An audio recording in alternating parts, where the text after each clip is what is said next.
So I'm just reading Psalm 118 here in the morning, and I was just listening to a book about the righteous by Jonathan Haidt, and he was just talking about I can't remember what he was. We'll just call him a scientist, right? Someone who's struggling to understand. He did a paper on disgust. I can't remember the exact. He used a couple different words, but the argument is that we have this sense of going too far when we do something, even if we can't pinpoint exactly why it is we're going too far. And if you look at Psalm 118, it actually speaks to this exactly, right? We can't put our reliance in men and our decisions. We can't put our reliance in peoples and our decisions. Can't put our reliance on monarchies, on politicians, right? Psalm 118 resonates with Ecclesiastes, Koheleth, with vanity of vanities, everything is vanities. And as heretical as it may sound, I've talked about this before. There's a theory that our perception of being gestalted, being more than the sum of our parts, this experience that we are more than just our body, right? Whether that's the conscience or the soul that makes a child believe in something exterior to oneself, right? This meta being that I've talked about.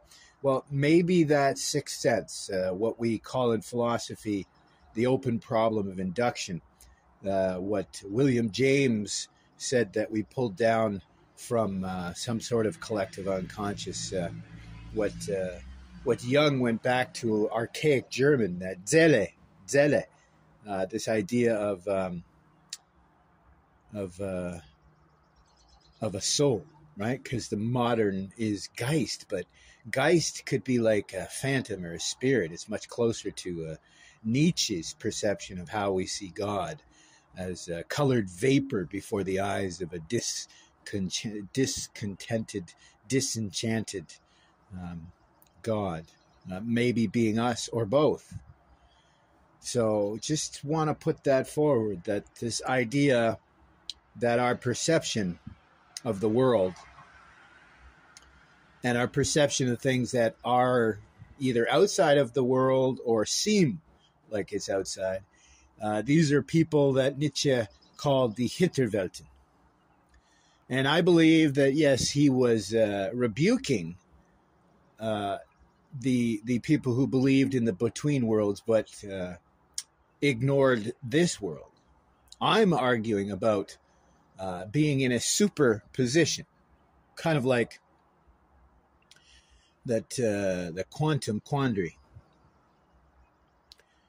Why not both, right? The tetralemma is not a question of A or B, or even a combination of A and B. This is more. This is more. We may not be able to understand the questions. We may not be able to understand being trapped in the system. Is it simply the truth that our perception, our intuition, our imagination, our memory, if you put all this stuff together, what I've argued, the greatest supercomputer to have ever existed in the universe, the human mind, I mean, next to some sort of extra somatic sentience, whatever. I mean, if we're talking about us flawed creatures, us limited beings, there's never been a greater supercomputer. And I argue that's exactly what we're looking at here. We have an algorithm running, as Carl Friston said, this free energy idea. And I explain it that the mind is simply a predictive matrix, and our job is to continue to inform and improve on this predictive matrix. Um, right? And that's this perception that we are more. I mean, we could see it as we're more already, or as I've talked about the idea of a moonshot goal. As Nietzsche explained, the Übermensch, right? He was make the Übermensch, the overman, make the overman a bridge to what we could become, right? And I think Nietzsche was alluding to the Garden of Evil, right? The Garden of Eden, in the idea of we would be as gods, knowing the difference between good and evil.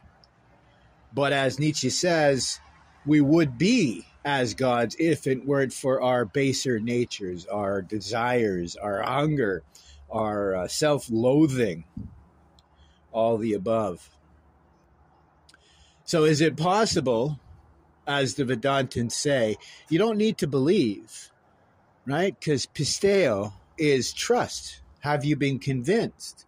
Not will you concede?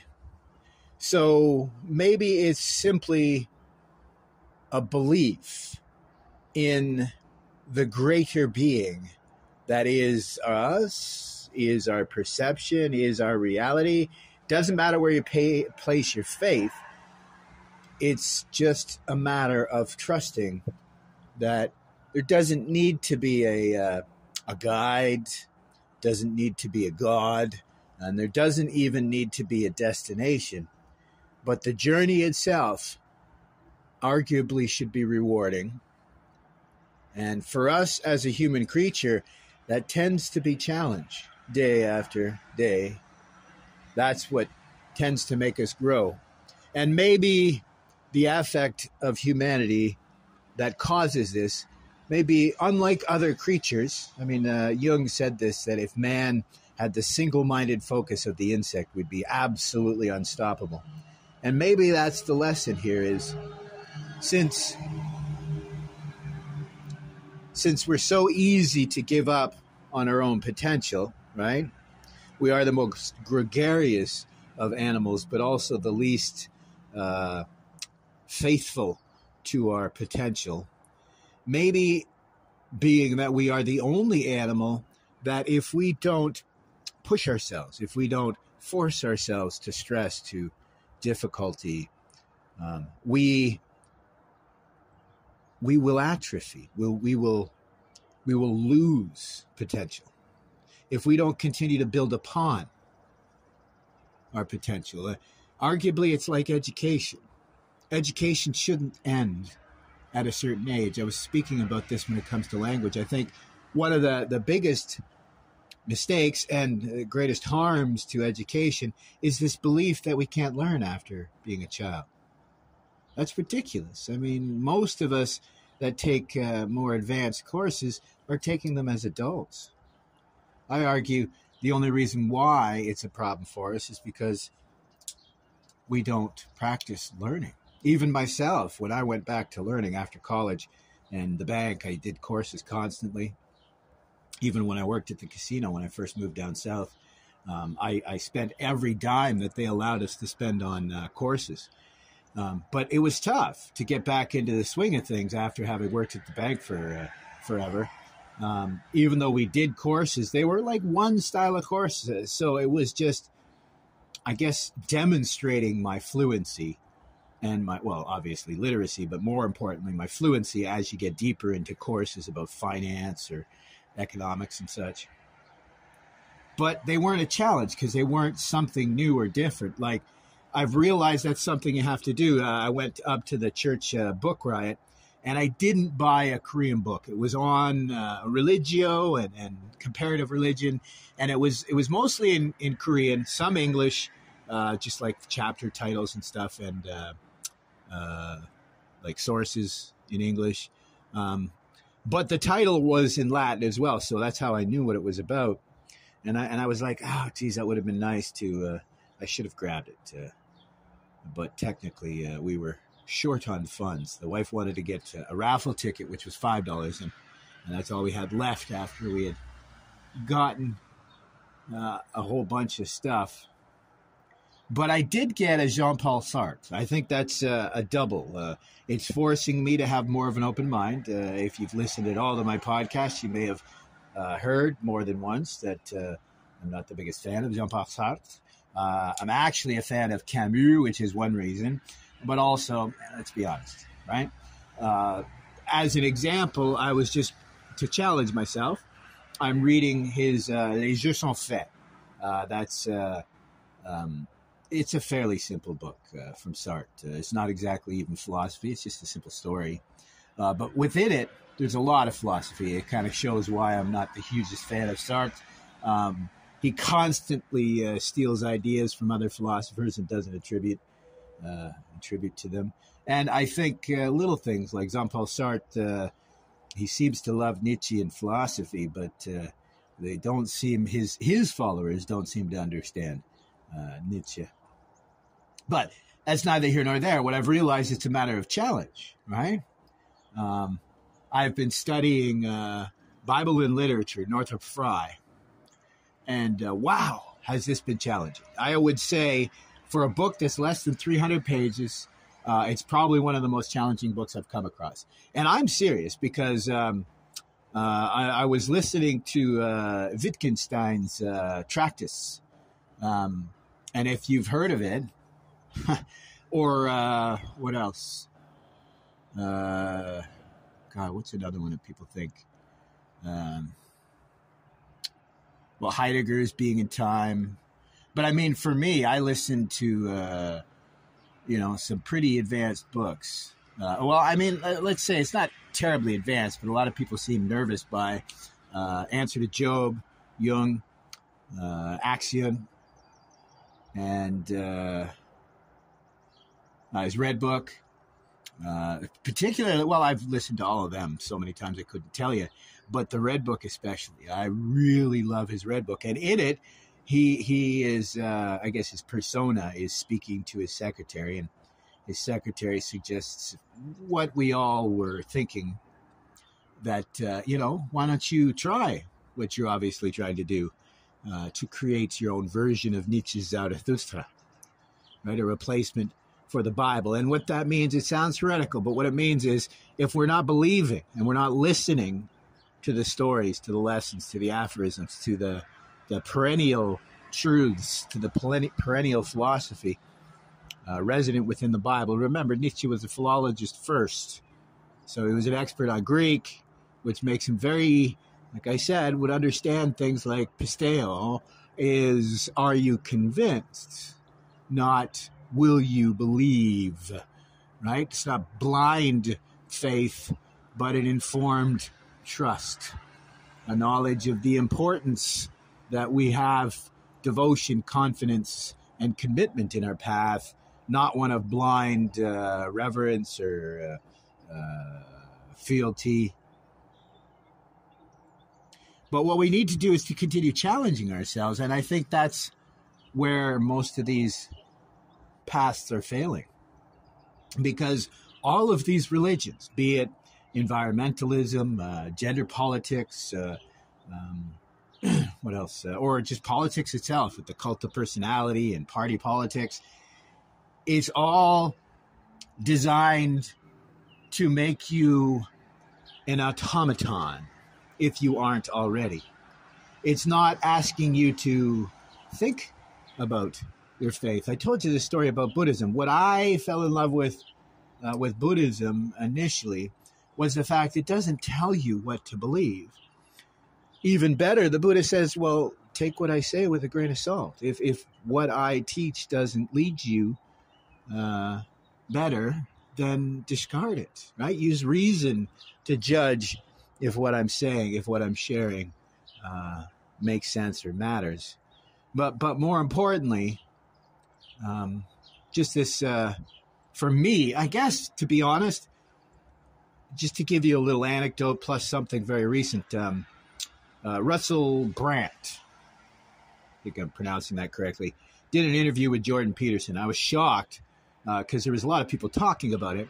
And so I listened to it.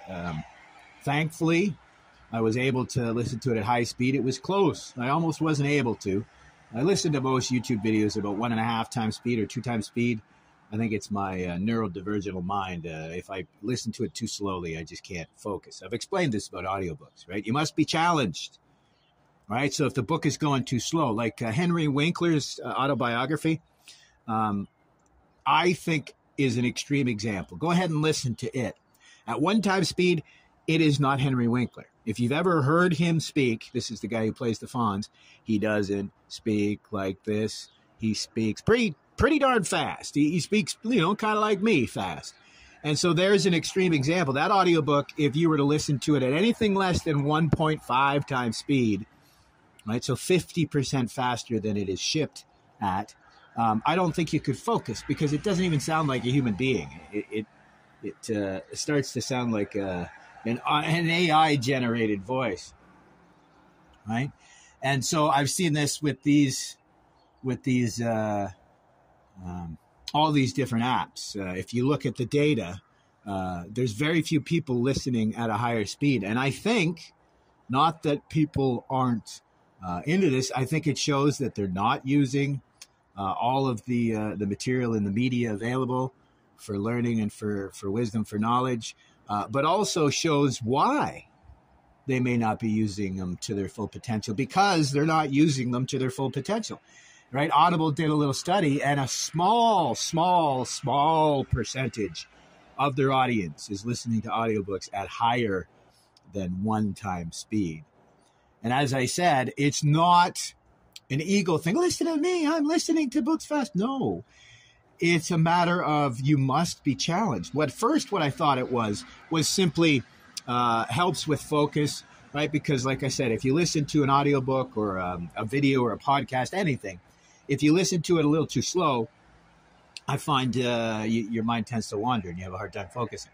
So cranking up the speed, challenging yourself to a point where, you don't want to go too fast, because then you're going to be distracted from that as well because it's too fast for you. You got to find a happy medium. That's why I said there's no specific, right? I can listen to audiobooks at 1 time speed to 2.2 times speed. Some have even at 3 times speed, but that's super rare. Like right now, I'm listening to Jonathan's Haidt, the Righteous. I think it's called The Righteous Mind, and I'm listening to that about 2 times to 2.2 times speed.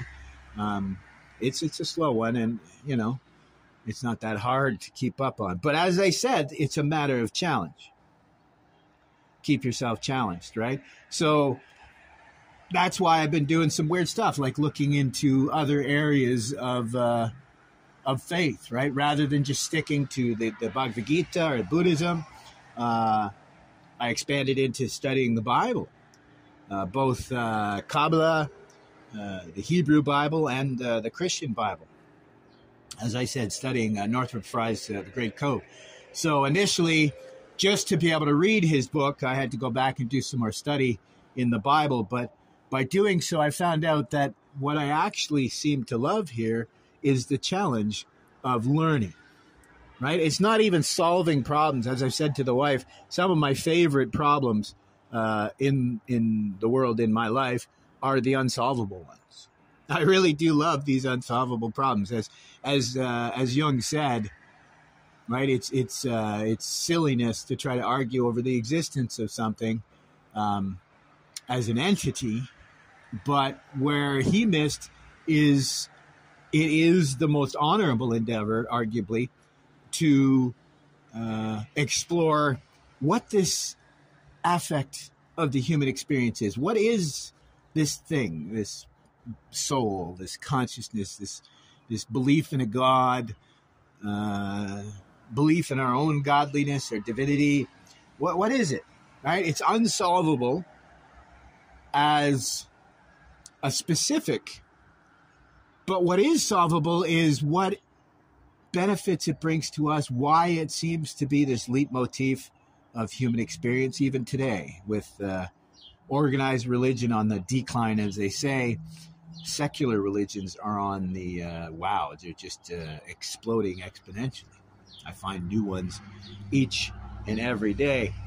But what I was talking about was what Russell Brand said when he talked about what woke him up. And honestly, I'm the opposite. What he was waking up to faith with a simple truth is a simple truth that has guided me in my search. So Russell Brand said that the opposite of faith is not doubt, but certainty. I think it's beautiful. Well said. It's said in multiple ways. This idea that faith and doubt are part of the same thing, right? You vacillate. As St. John of the Cross said, it is ascent of Mount Carmel, or more well known as Dark Night of the Soul. Better translated as the obscure night of the soul.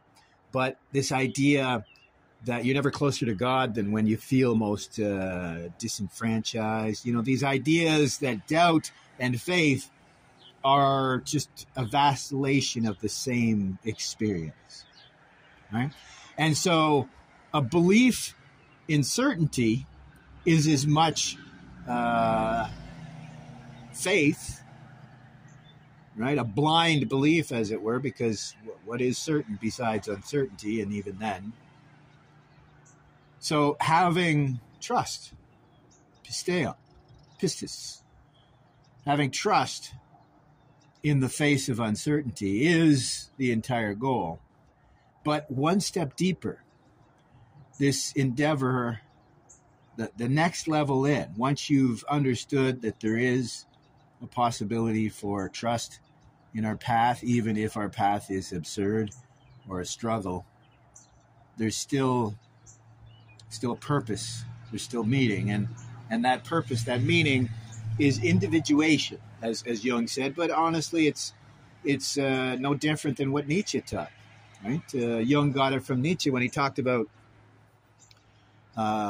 transforming the camel that we are, carrying all these traditions from previous people. I know this is my cliche now, but traditions are peer pressure from dead people. So he says we walk around as camels carrying all of these expectations. We need to shed these expectations. And worse, we need to more, not worse, but more, we need to evolve into a lion, able to tear down these traditions that aren't serving us anymore.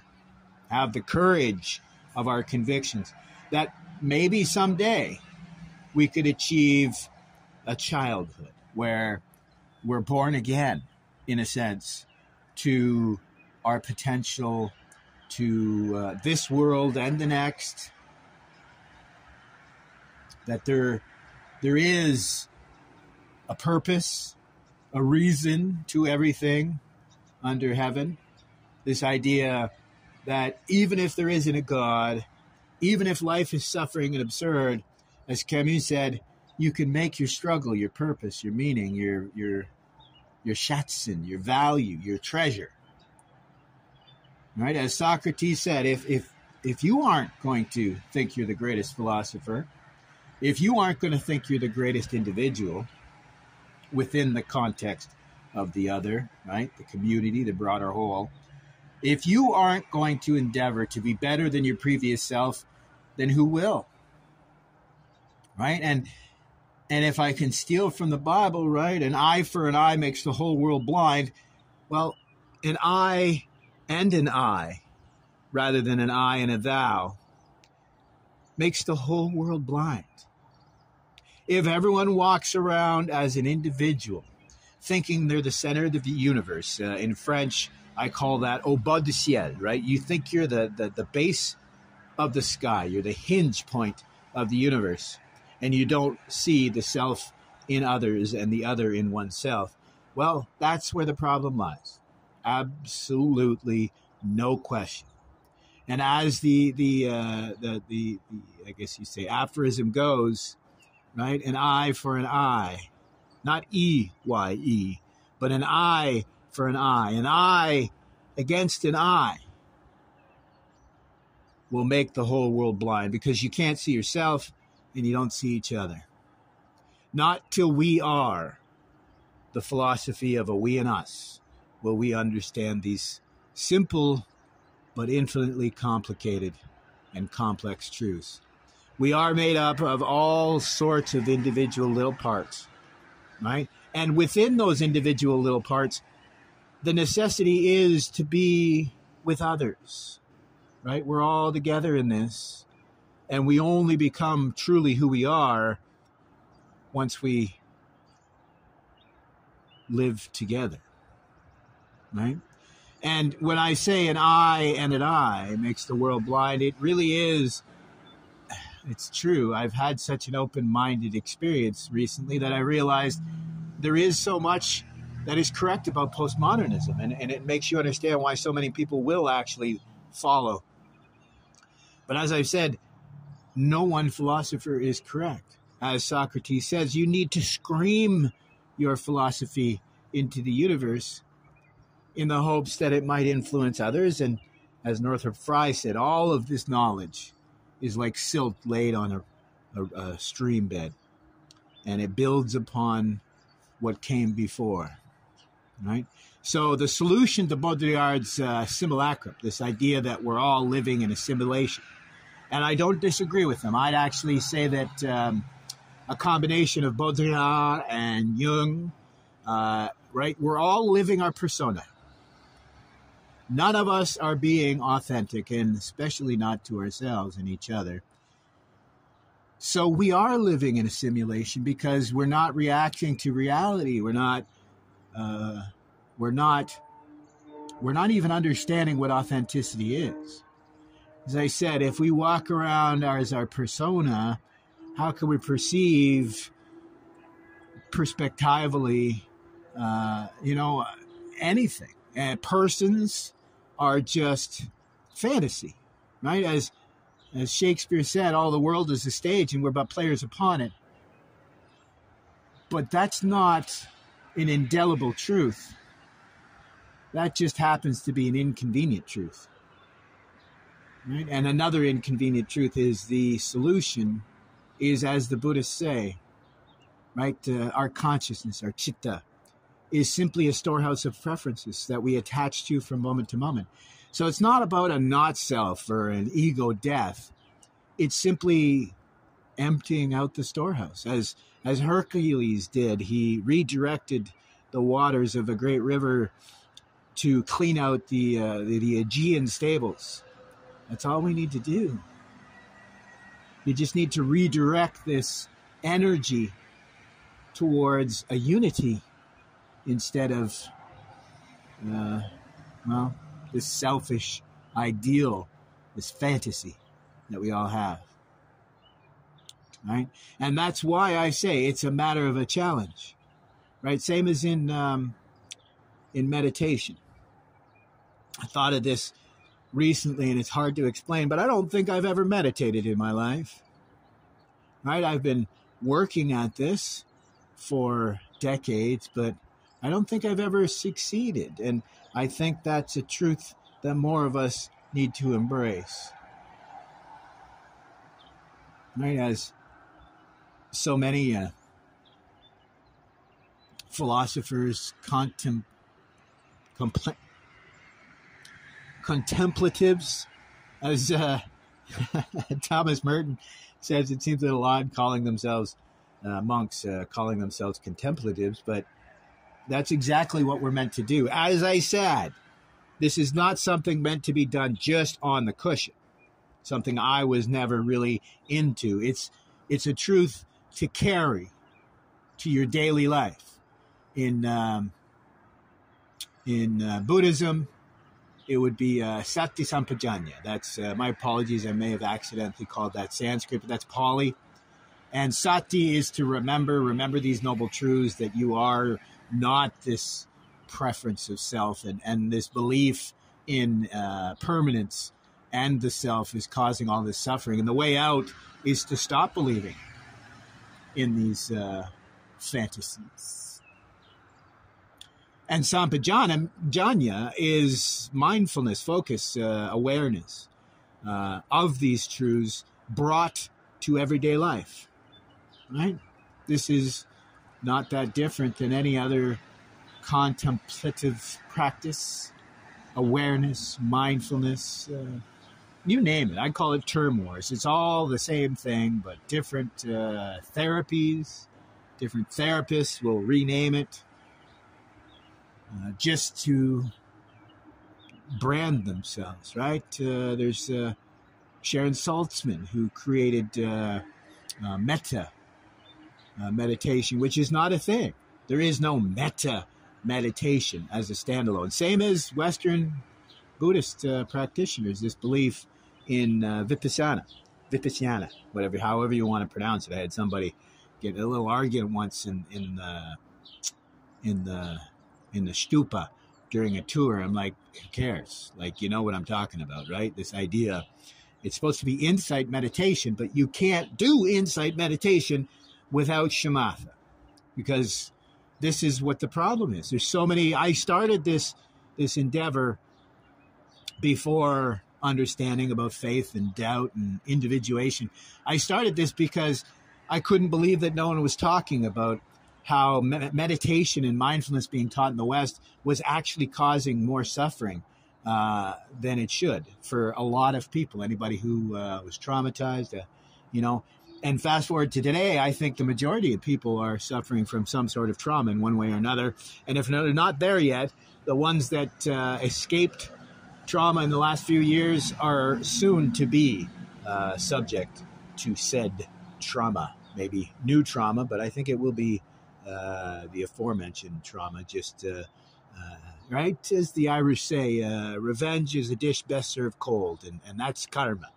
Karma is an internal force acting upon us, and if you were so lucky or deluded to get through the nightmare that was the last few years, well, trust me, destiny has your plate of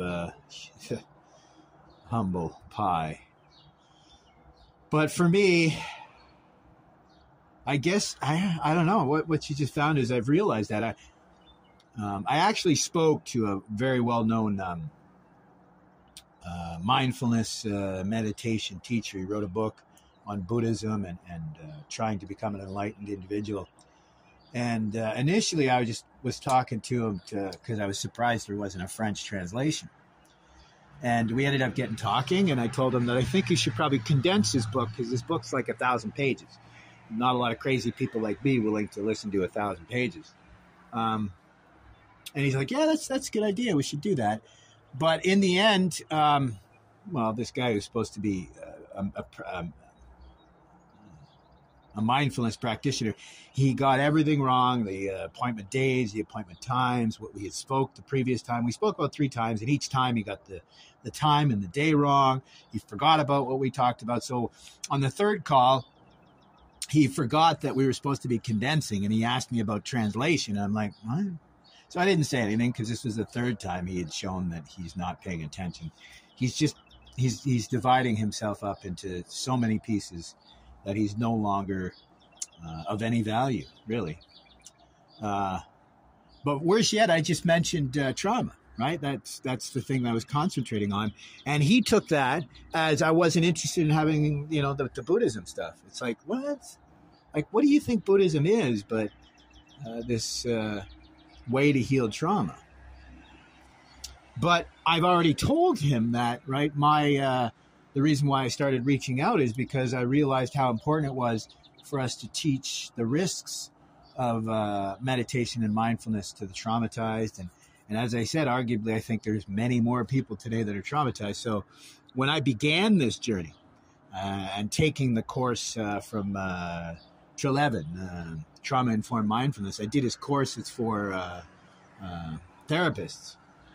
So fast forward to a few years now, and I'm going to redo his course again just to see how it's, how relevant it is today. I think it's even more relevant is what I mean.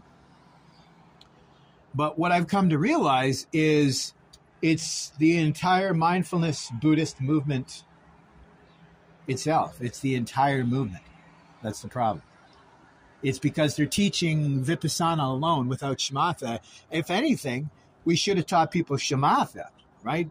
Calmness meditation. But again, that's that book I told you about, McMindfulness.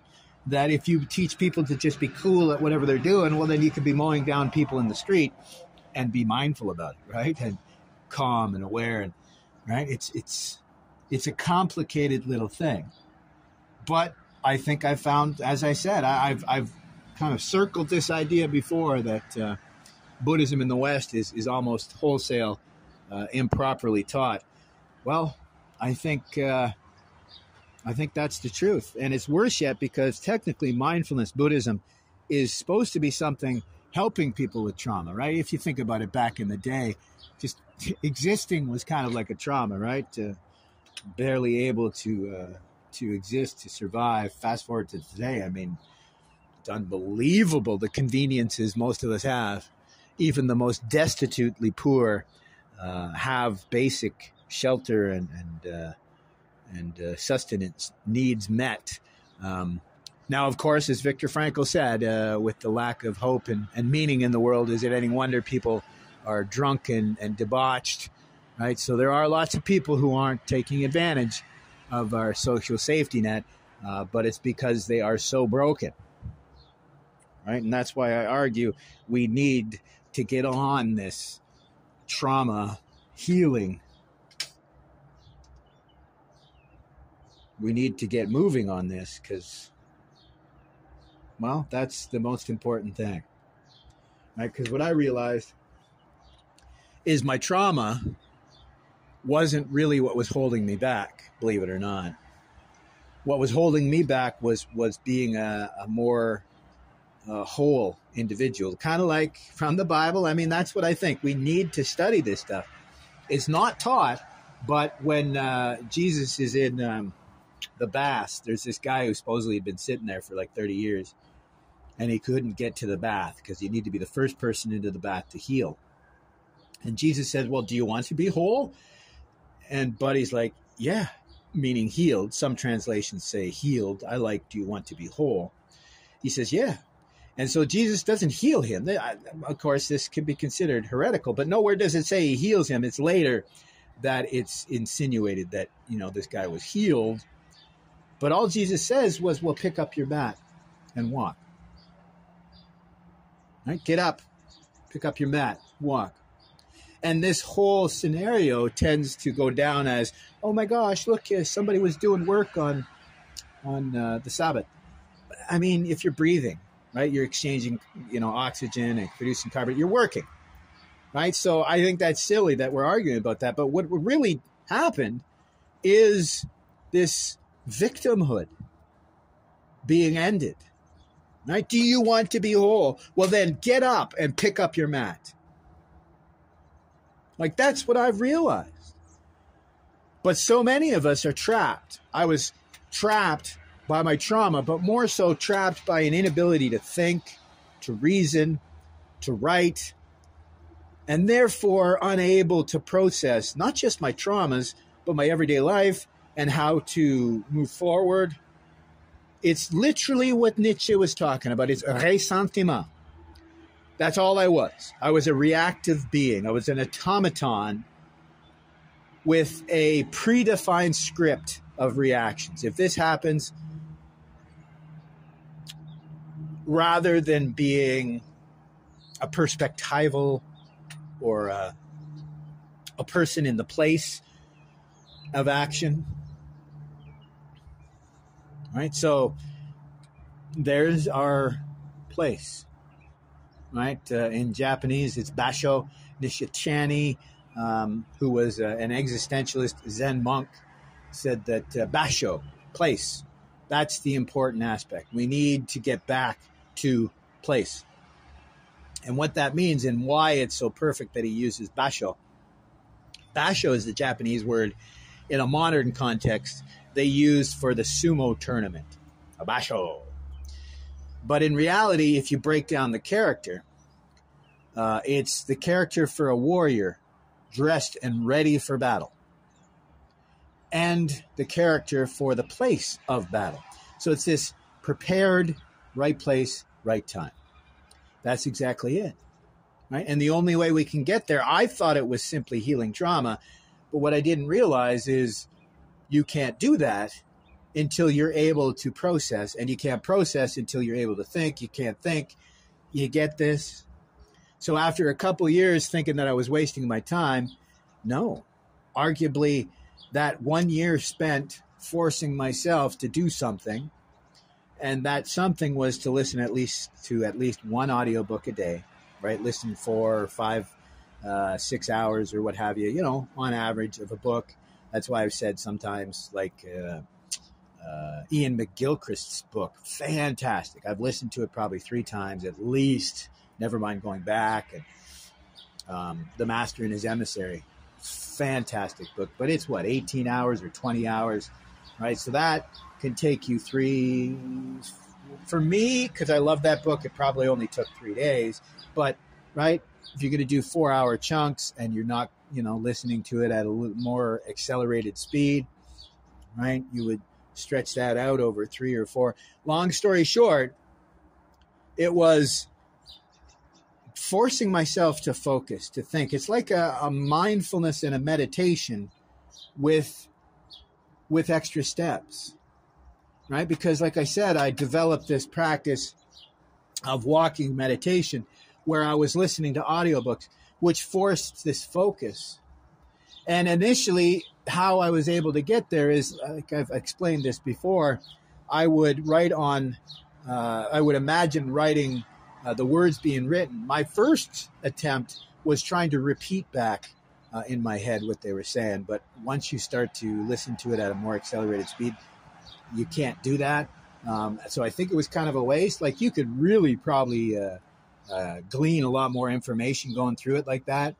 But what I would recommend is going through it once and then going back a second time. I think you get more out of a book doing that rather than listening to it extra slow the first time.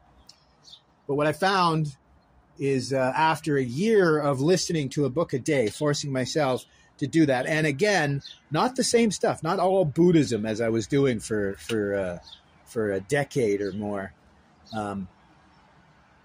It, like, all sorts of different subjects. Like, sure, leaned heavily towards philosophy, but I mean, that bled into religion and theosophy and theology.